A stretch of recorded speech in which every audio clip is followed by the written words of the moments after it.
Halo. Senang sekali kita bisa bertemu lagi. Kali ini kita akan belajar tentang hati Bapa. Ini beberapa waktu yang lalu kita pernah belajar ya tentang hati Bapa ini. Dan saya akan kembali menyampaikan ini supaya Bapak Ibu tidak lupa apa itu sebenarnya hati Bapa.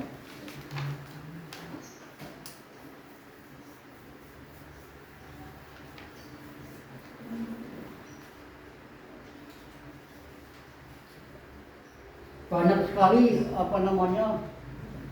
yang membuat definisi tentang hati Bapa itu. Banyak sekali definisinya. Jadi sepertinya tidak ada definisi yang paling ini ya. Karena banyak sekali definisinya. Ada yang mengatakan bahwa hati Bapa itu adalah ini. Jadi hati Bapa itu selalu ingin menghargai dan memperhatikan. Ada yang bilang begitu. Jadi hati Bapa itu selalu ingin menghargai dan memperhatikan. Ada yang begitu.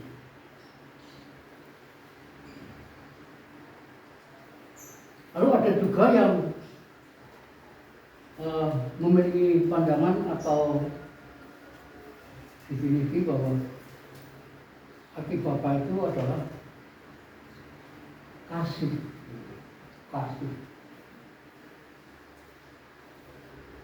Hati Bapa itu adalah kasih. Sehingga dengan demikian kalau tidak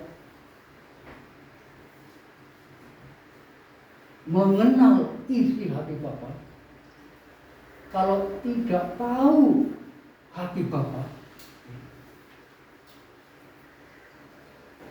dia akan kekurangan kasih. Dia akan krisis kasih. Sepertinya kasih di dalam orang itu diangkat keluar, sehingga kasih Bapa itu tidak ada di situ.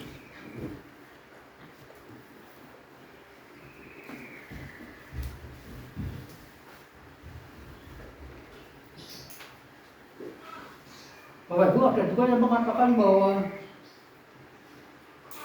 hati Bapa itu intinya adalah hubungan. Saya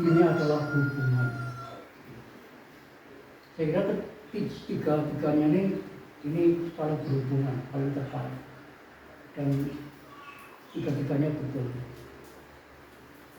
Jadi hati Bapa itu adalah intinya itu hubungan.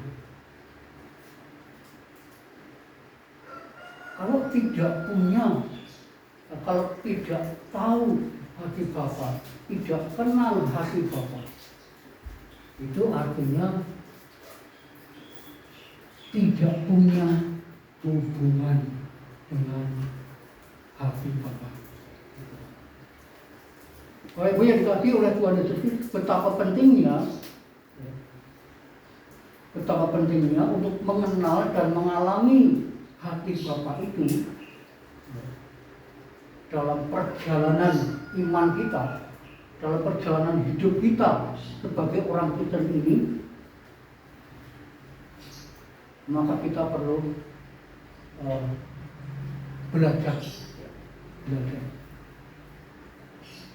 Apa yang sesungguhnya isi hati Bapa itu apa? Isi hati Bapa itu apa? Bapak Ibu yang dikasihi oleh Tuhan Yesus itu, tetapi sesungguhnya ada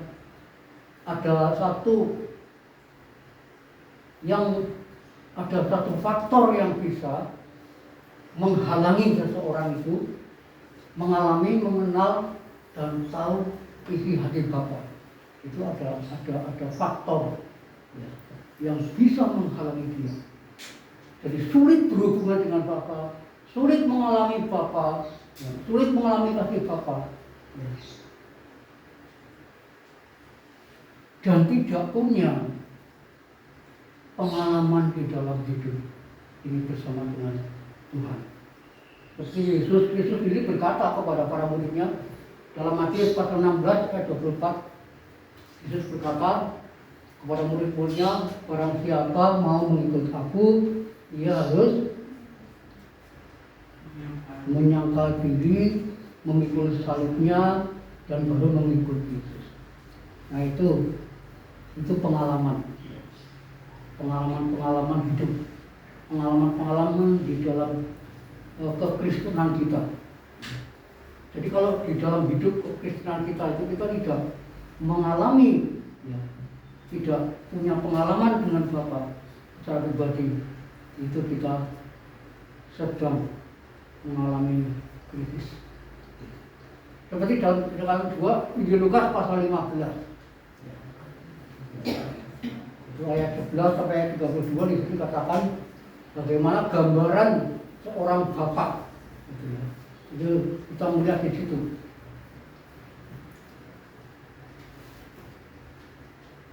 Bapak itu baik, bapak itu mengasihi, bapak itu menghargai, bapak itu menyambut, bapak itu mencium, bapak itu memeluk, bapak itu merangkul, bapak itu tidak menghakimi, bapak itu tidak memarahi anak bungsunya, bahkan menunggu-nunggu anak bungsunya pulang ke rumah dan bertobat.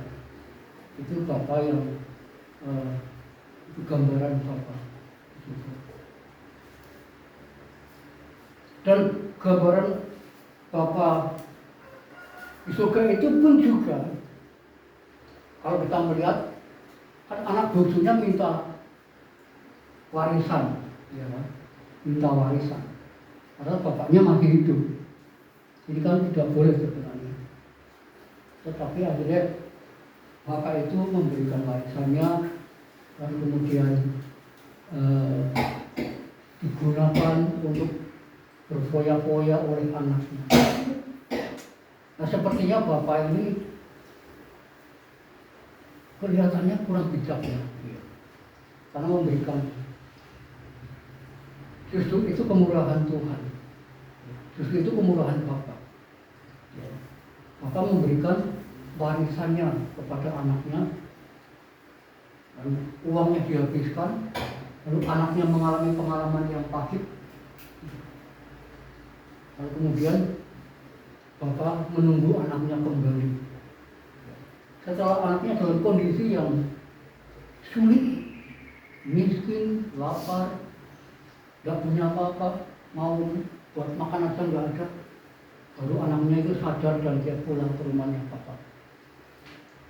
Bapak menunggu, Bapak menanti, Bapak menyambut dengan pesta yang luar biasa. Ini walaupun kita orang yang sudah percaya kepada Yesus Kristus, ya, itu kita masih perlu belajar untuk memiliki hubungan dengan Tuhan. Nah Bapak Ibu yang dikasih oleh Tuhan Yesus Kristus, bagaimana supaya Bapak Ibu dan saya itu memiliki pengalaman yang empiris, pengalaman yang nyata, pengalaman yang real di dalam mengikuti Tuhan. Di tengah-tengah situasi kondisi yang kurang mendukung, ya. Baik itu lingkungan kita maupun dari diri kita sendiri. Mari kita melihat Bapak Ibu, apa yang harus kita lakukan agar supaya kita boleh dan mengalami dan tahu dan mengenal hati Bapa itu sendiri.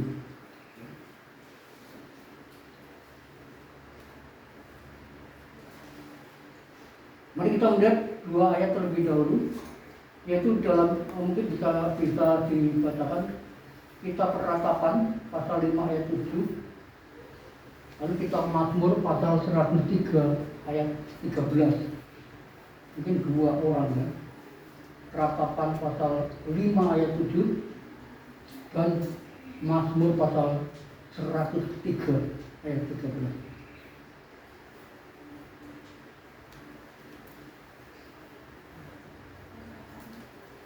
Ratapan pasal 5 ayat 7. Baca dengan keras.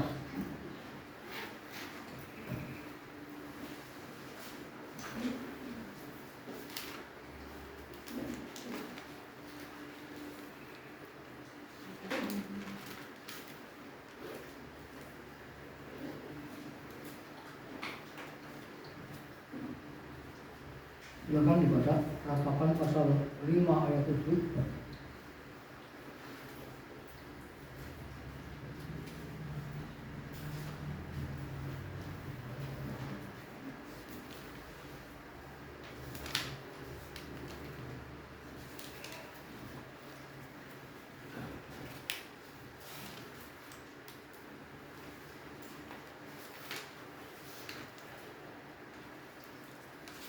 Sudah ketemu? Ratapan 5 ayat 7.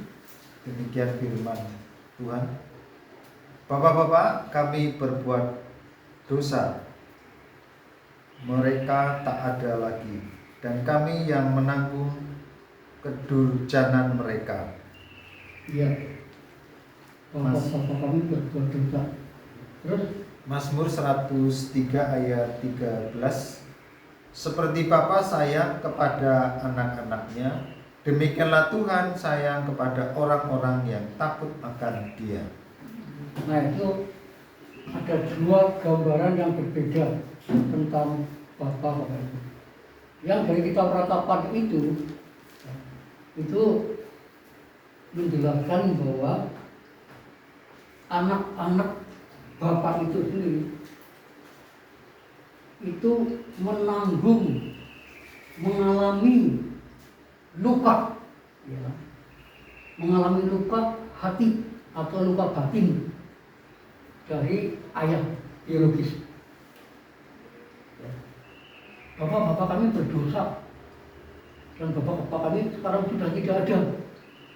Nah, kami anak-anaknya ini menanggung luka batin dari perbuatan sikap ayah-ayah kami. Nah, itu. Lalu yang Mazmur pasal 103 ayat 13 katakanlah seperti Bapa sayang anak. Nah, ini Bapa yang sayang anak ini. Demikian juga Tuhan Bapa di surga itu mengasihi anak-anaknya. Jadi ayah kita, ayah biologis mengasihi kita. Jadi ayah yang baik itu adalah gambaran Bapa yang baik. Tapi sebaliknya ayah yang jahat itu gambaran Bapa Tuhan yang jahat. Betul loh itu? Betul.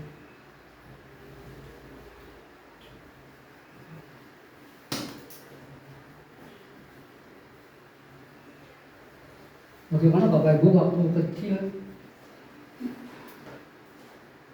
masa kanak-kanak Bapak Ibu dulu? Saya pernah mengilustrasikan di sini ya waktu saya khotbah tentang ini loh.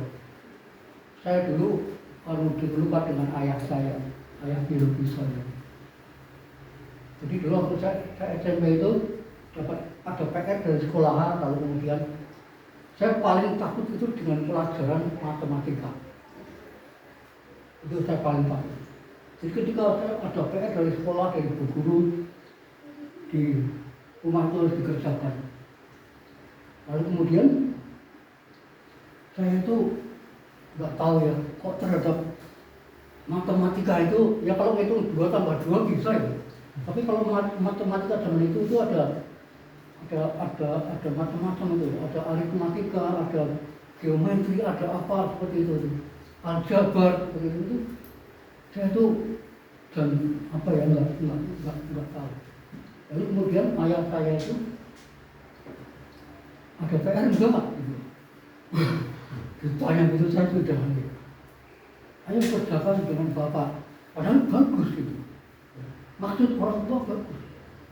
Tapi ketika saya kerjakan, Ya saya nggak tahu, jadi ya diem saja gitu Bapak Ibu.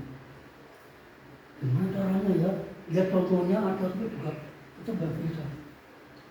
Wah itu langsung keluar kata-kata yang kamu gimana? Masa tidak sangat bisa, gampang sekali katanya gitu. Itu ada apa ya? Ada sapu lidi yang untuk kasur itu Bapak Ibu.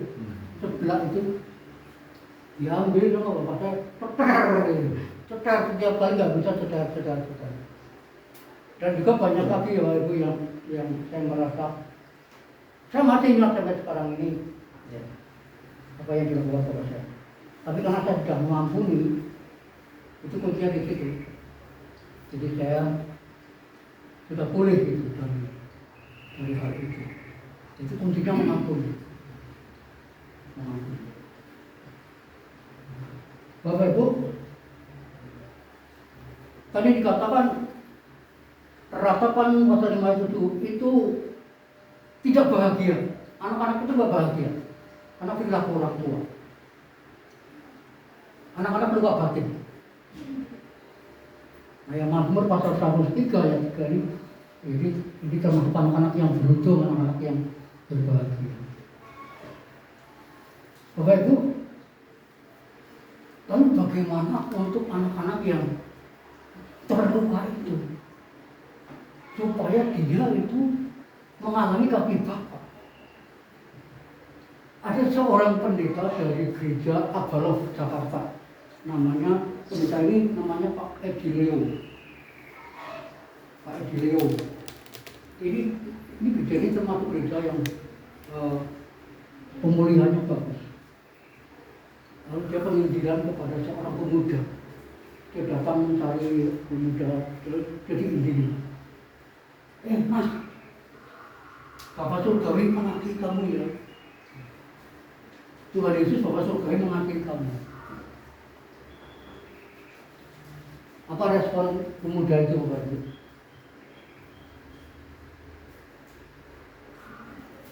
Respon pemuda itu apa?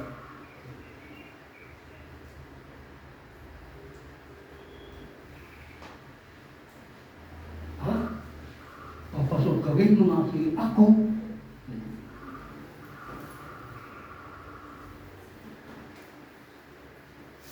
Bapak Surgawi itu jahat, dia bilang gitu. Kenapa Bapak Ibu pemuda ini bilang Bapak Surgawi jahat? Karena bapak biologisnya jahat, Bapak Ibu.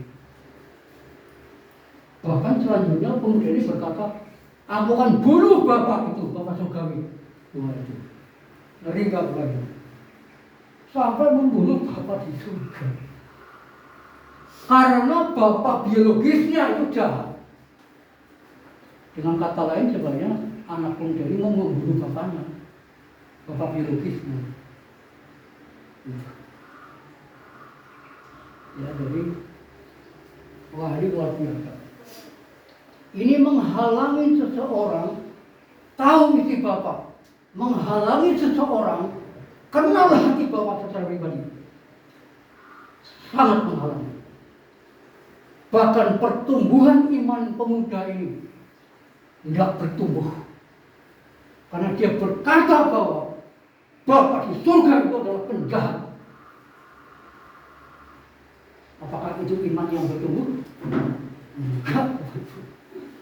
Ya. Kalau kita berkata Bapak itu baik, ya itu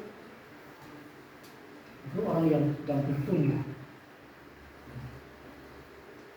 Jadi Bapak Ibu, apa yang harus dilakukan agar supaya kita tahu bagi Bapak, kita kenal Bapak, dan kita sungguh-sungguh merasa dihargai, merasa dirangkul, merasa dicium, merasa dipeluk. Mari kita lihat.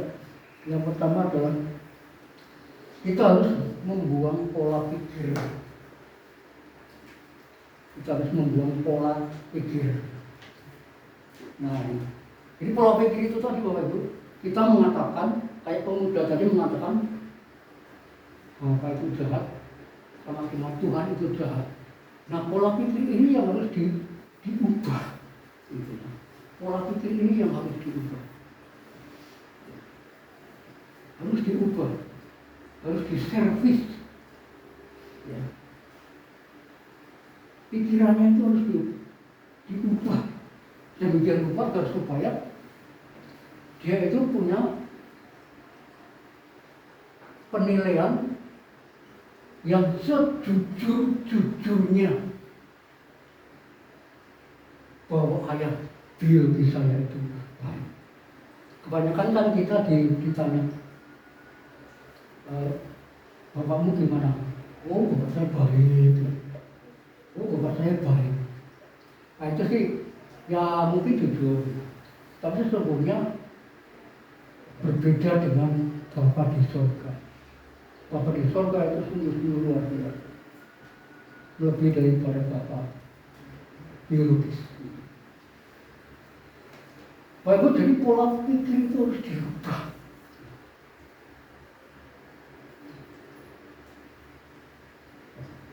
Kebiasaan atau tradisi atau prinsip atau bahkan yang bersifat agamawi, kalau itu menghalangi hubungan kita dengan Tuhan secara pribadi,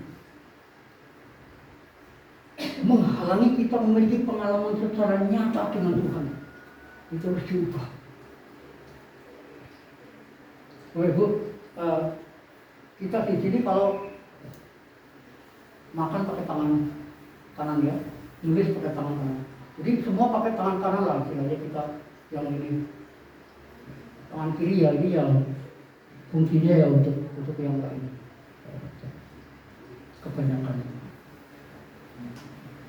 Waktu saya SMP itu, saya tuh main bulu tangkis, lalu saya kepleset jatuh dan tangan saya retak. Akhirnya dibawa ke rumah sakit, lalu digigit, lengannya digigit. Yang kanan ini, waktu saya SMP. Dan harus digigit itu selama nggak tahu 40 hari atau 50 hari. Padahal waktu itu tuh lagi tes, lagi ulangan.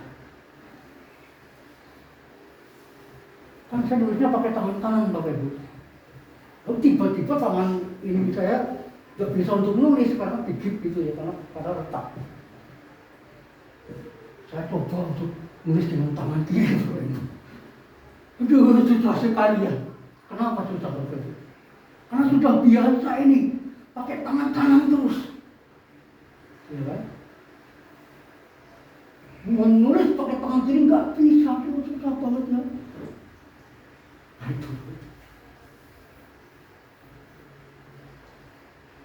Kita merasa, oh kita harus pakai tangan kanan terus.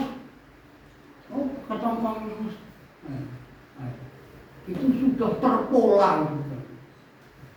Itu sudah tertanam gitu. Wah, ayo pakai. Jadi untuk mengubah, menulis pakai tangan kiri itu susah nanti kamu. Karena ini sudah terpola, Bapak. Nah, sesuatu yang sudah terpola itu susah untuk dirubah.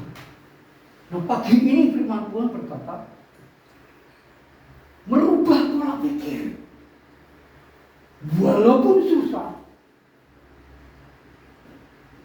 itu harus diubah kalau mau mengalami hati Bapa.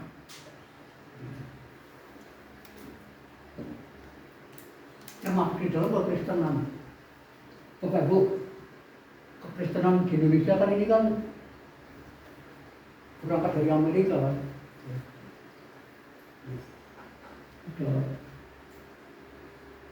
Tata ibadah, liturgi, tata ibadah, memuji-muji Tuhan, lalu khotbah, lalu nanti apa seperti itu.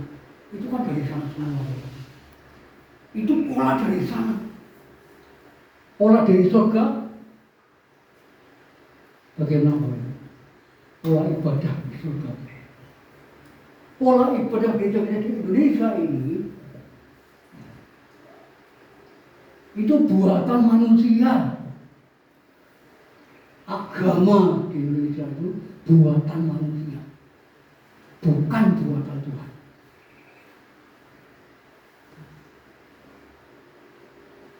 Sehingga sudah terpola, ya udah. Lalu akhirnya itu diklaim sebuah kebenaran. Lalu ada yang gontok-gontokan. Wah, itu di gerejamu kok kayak gitu ya, ngantuki ya ibadah di tempatmu. Jadi seperti hantu-hantu manusia. Ya ini memang buatan manusia, ya kan? Jadi ya saling merasa benar, saling ini mengejek dan lain sebagainya. Tadi nggak boleh itu. Nah, itu buatan manusia. Tapi kan sudah terlanjur Bapak Ibu. Nanti saya dimarahi oleh gereja-gereja. Ayo dirubah. Enggak. Tapi akhirnya diambil kesimpulannya saja. Diambil intinya, oh yang penting ini semuanya tertuju kepada Tuhan. Soal pola ibadah, tata liturgi ibadah itu ya terserah masing-masing. Yang penting Tuhan itu dimuliakan. Bapak Ibu, luka batin itu adalah buatan manusia, Bapak Ibu. Jadi harus dirubah. Sebisa mungkin itu harus dirubah. Supaya kita bisa mulus mengalami hati Bapa. Saya melihat Rasul Paulus dalam kitab Filipi pasal 3 yang ke-18.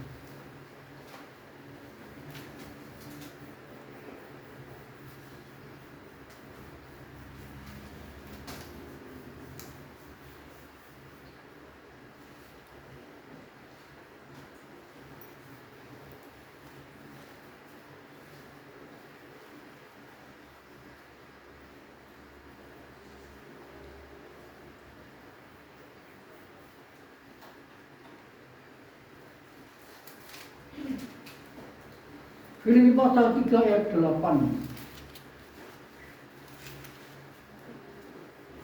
Malahan segala sesuatu itu anggap rugi karena pengenalan akan Kristus Yesus, Tuhanku, lebih mulia daripada semuanya.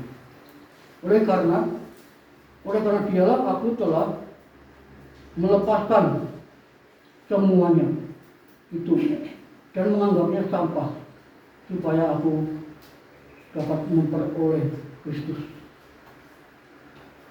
Oleh itu, bayangkan Rasul Paulus, dia punya pandangan, dia punya prinsip-prinsip, dia punya kemampuan, kecerdasan yang luar biasa. Tetapi akhirnya dia taruh dan dia letakkan semuanya itu demi memperoleh Kristus dan menganggapnya semuanya sampah. Padahal dia orang yang termasuk sukses waktu. Dia orang pandai sekali. Termasuk orang yang berhasil, katakan sebelum dia ditangkap oleh Yesus. Dia orang yang berhasil. Tetapi demi dia memperoleh Kristus, dia lepaskan, dia buang jauh-jauh. Dia anggap semuanya itu merugikan saya. Dan itu semua sampah. Sampah kan merugikan yang lainnya. Ini pengalaman Rasul Paulus. Dia membuang pola pikir itu, merelakan semuanya itu, bahkan dia menganggapnya sampah, supaya dia memperoleh Kristus. Sehingga sekarang yang menjadi prinsip hidupnya adalah ya Allah, Tuhan itu segala-galanya bagi aku. Kalau kemarin itu keberhasilan, materi, apa saja itu sesuatu yang sangat luar biasa. Tetapi sekarang yang luar biasa itu adalah Tuhan. Karena di sana aku tidak memperoleh Kristus. Demikian juga Bapak Ibu, kalau kita mengalami luka batin dan tidak diselesaikan, sulit mengalami hati Bapa.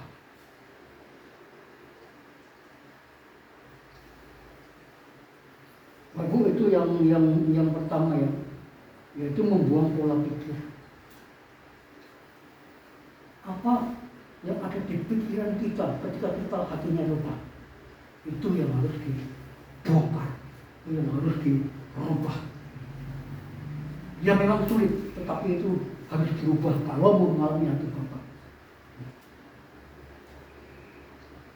Lalu yang kedua adalah supaya kita bisa mengalami hati Bapa. Yang pertama, buang pola pikir kita yang menghalangi kita untuk merasakan rahmat Tuhan. Yang kedua, kita membangun hubungan. Jadi tadi kan gini, yang pertama berubah pola pikirnya, lalu kemudian yang kedua, ayo bangun hubungan. Jadi gitu. Jadi pola pikir yang lama, pola pikir yang menghambat dirubah, lalu ya selanjutnya jalin hubungan. Nah, itu. Dalam Injil Yohanes pasal 15 ayat 4 dan ayat 5 kita bisa melihat di sana. Kita simpulkan dalam ayat itu, ini adalah membangun hubungan dengan Yesus. Yohanes 15 ayat 4 dan 5. Tinggallah di dalam aku dan aku di dalam dia, di dalam kamu. Sama seperti ranting tinggal. Sama seperti ranting tidak dapat berbuah dari dirinya sendiri kalau ia tidak tinggal pada pokok anggur. Demikian juga kamu tidak berbuah jikalau kamu tidak tinggal di dalam aku. Dan ayat yang kelima juga. Ya, kesimpulan di sini bahwa membangun hubungan. Jadi setelah pola pikirnya itu dirubah, lalu kemudian seperti ini pokok anggur, lalu kemudian ada ranting, gitu ya. Jadi ranting itu menempel kepada pokok anggur, menempel, gitu ya. Sehingga ketika ranting itu menempel pada pokok anggur, menempel, maka ranting itu akan mendapat suplai, ya, mendapat suplai. Istilahnya apa? Kayak nutrisi atau air dari bawah ke situ, lalu kemudian akhirnya berbuah. Hubungan, membangun hubungan yang intim, hubungan yang dekat dengan Tuhan. Gambarannya itu ranting yang menempel kepada pokok anggur. Sehingga dia akan berbuah, dia akan menempel, dia taat, kemudian dia itu berbuah. Nah Bapak Ibu, ketika ranting itu menempel kepada pokok anggur, maka di situ terjadi suatu hubungan yang sangat erat antara ranting dan pohon, pokok anggur, antara orang Kristen dengan Tuhan Yesus. Kalau orang itu sudah memiliki hubungan dengan Tuhan secara baik, dia itu akan punya hubungan dengan sesama. Dan ketika dia juga akan punya hubungan dengan dunia ini. Jadi itu kaitannya. Betapa pentingnya memiliki hubungan dengan Tuhan itu sampai membuat kita memiliki hubungan dengan sesama, memiliki hubungan dengan dunia ini. Karena sasaran Tuhan itu adalah dunia ini.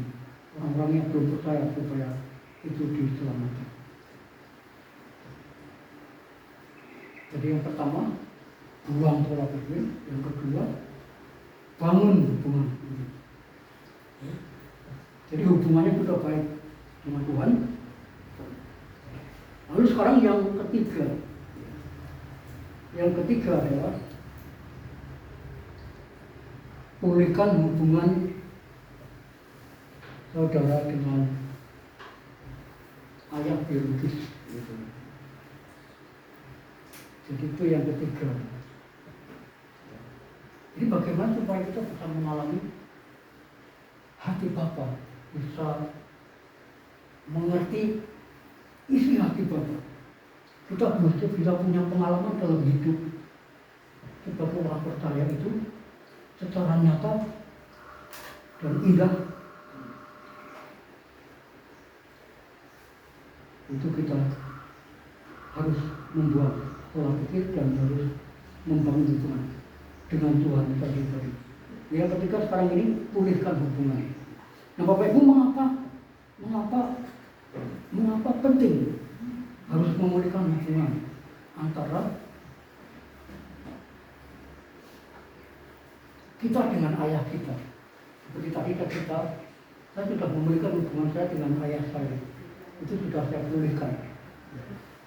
Sudah dipulihkan. Mengapa? Karena bapak biologis itu adalah gambar yang paling pasti. Orang Jawa bilang, wong tua dia wakilnya Gusti Allah. Orang tua itu dia wakilnya Gusti Allah sing ora katon. Gusti Allah kan ora keton. Nah wong tua kuwe wujudnya Gusti Allah sing keton gitu.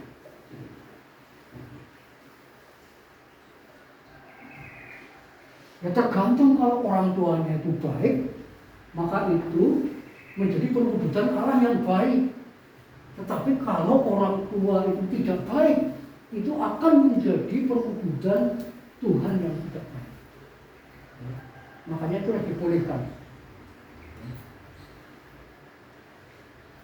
Hubungan itu harus dipulihkan.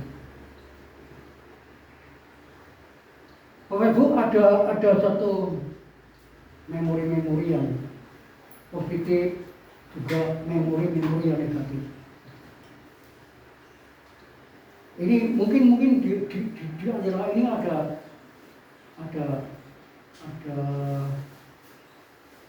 yang nyata ya, ada yang Bapak Ibu alami dari ayah. Yang pertama, bahwa ayah itu ayah yang pencitraan. Artinya ayah ini ayah yang menuntut anaknya itu untuk berprestasi. Kamu harus berprestasi, kamu harus dapat nilai 100, kamu harus raportnya itu ranking 1, nggak boleh ranking ini. Dan terus tidak pernah memuji anak. Ini ayat pencitraan, menuntut anaknya itu prestasi, tetapi anak itu tidak pernah dapat pujian, tidak pernah dikasihi. Itu ayat pencitraan.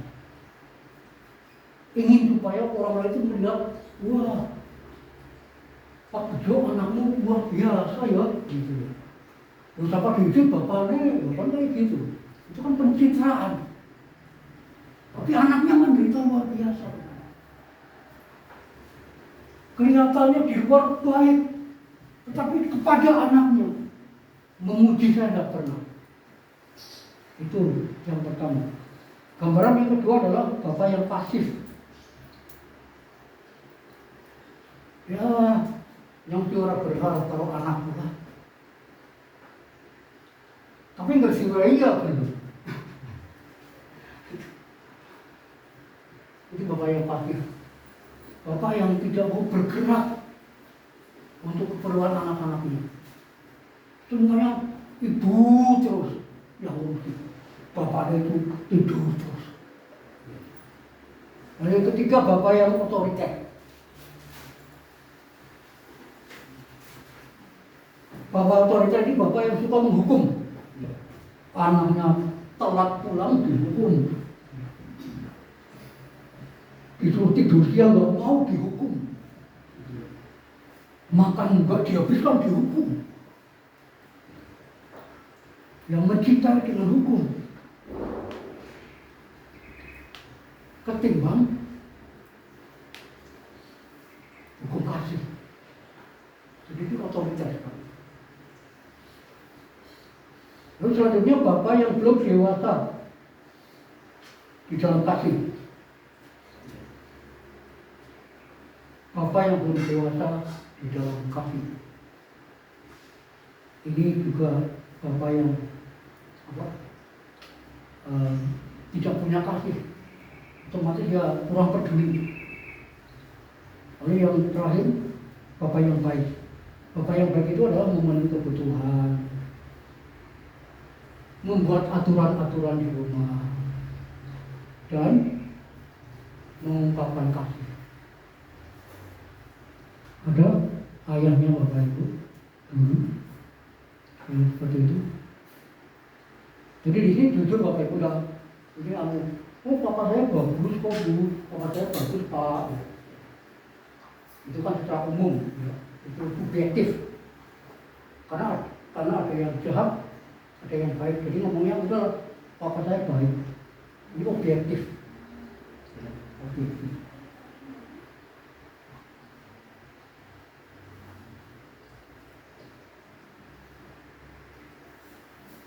Jadi itu gambaran bapak itu seperti itu kepada anaknya. Masih banyak lagi bapak ibu. Bapak ibu hubungan dengan bapak biologis itu sangat menentukan ya, untuk membentuk hubungan dengan Tuhan. Kayaknya kok nggak ada hubungannya ya Pak Ibu? Ayah dengan bapak itu nggak ada hubungan. Adam.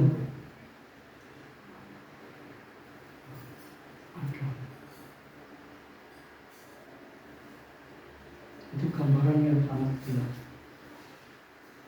Nah, pengalaman yang buruk yang diterima oleh anak itu tadi sudah saya sampaikan, itu mempengaruhi pertumbuhan iman. Pertumbuhan iman, kita kan tidak tahu pertumbuhan iman anak kita. Mungkin kita dengar, aku suka berdoa, aku suka ini. Kalau di sini berarti anak iman bertumbuh ya.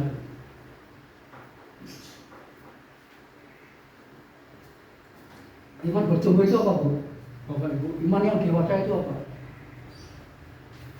Dalam Pemuridan buku 3 itu ada 4 pilar. Seseorang itu dikatakan imannya itu bertumbuh, imannya itu dewasa. 4 pilar adalah Alkitab. Saya juga membaca Alkitab, merenungkan Alkitab. Yang kedua ibadah rajin. Yang ketiga saat teduh. Yang keempat ruang pribadi. Ini 4 pilar yang tidak bisa ditawar lagi. Dan ini sungguh-sungguh membangun kedewasaan iman. Kedewasaan iman itu bukan hanya ibadah, tapi menyangkut bagaimana dengan Alkitab. Ya rajin tidak membaca, merenungkan, membaca, membaca. Ibadahnya bagaimana? Saat teduhnya bagaimana? Doa pribadinya bagaimana?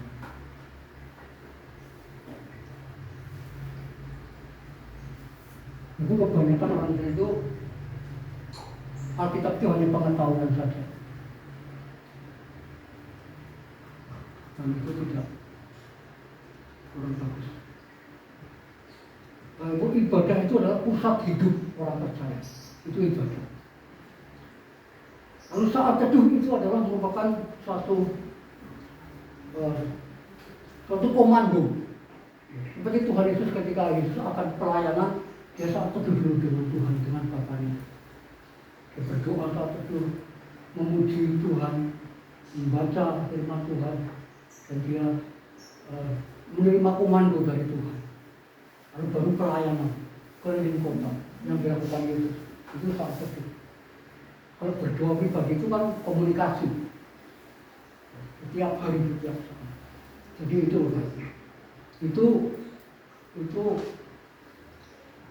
bisa dikatakan seseorang itu kedewasaan imannya sudah. Nah Bapak Ibu, apa yang bisa dilihat ketika anak itu luka? Yang pertama, anak itu luka, dia memiliki perasaan aku kurang dihargai. Aku kurang dihargai. Aku paling dibedakan sama adikku, sama kakakku. Nah itu luka. Lalu orang itu cepat emosi, suka marah. ditakoni main-main apa-apa, kepingin mau pelajaran ini, wah. Yang ketiga, suka mengendalikan orang lain. Jadi orang itu dikendalikan sama dia, dikendalikan dia. Ini sesungguhnya ciri orang yang anak yang luka. Yang keempat, tidak suka menerima kritik. Ini bukan hanya untuk anak ya, bukan untuk anak kita saja, tetapi kita sebagai anaknya ayah kita juga. Tidak suka menerima kritik, dikritik nggak mau. Kalau kritiknya membangun. Lalu yang berikutnya, terobsesi sempurna, supaya dikenal orang, supaya dihargai orang, supaya diterima orang. Orang punya obsesi untuk sempurna. Aku harus sempurna, mata-mata sempurna. Biar orang lain itu nanti menghargai aku. Sesungguhnya ini adalah seorang yang luka.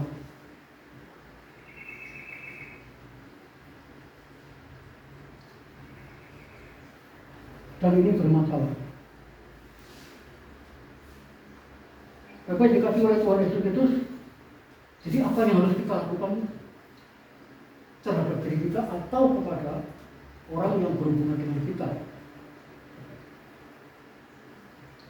atas luka batin itu? Yang pertama, Efesus pasal 4 ayat 32, kita harus mengampuni